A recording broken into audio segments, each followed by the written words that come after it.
Pumpkin halwa பண்ண போறோம்.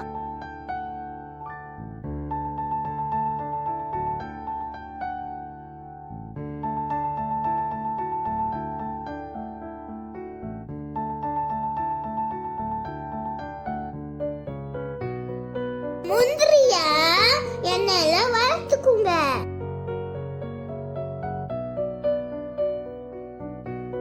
இத நெய்ல வதக்கிக்குங்க.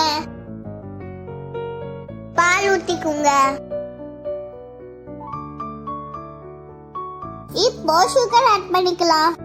நல்லா வதக்கினதுக்கு அப்புறம் முந்திரிய போட்டுக்கலாம். சூப்பரான பம்கின் அல்வா ரெடி. இது சூப்பரா இருக்கு, எனக்கு ரொம்ப பிடிச்சிருக்கு. அடுத்தது பலாப்பழ போலி பண்ண போறோம்.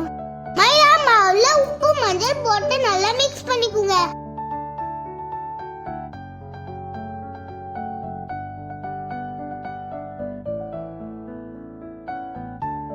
பலாப்பழத்தை மிக்ஸில அரைச்சிக்கலாம்.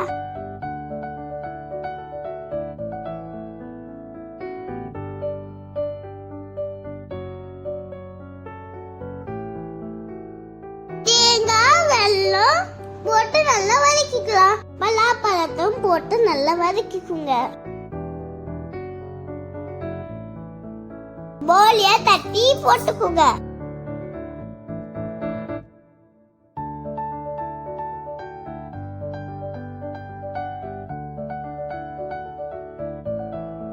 சூப்பரான போலி ரெடி. எனக்கு ரொம்ப பிடிச்சிருக்கு. பாய் ஃப்ரெண்ட்ஸ், நெக்ஸ்ட் வீடியோல பார்க்கலாம்.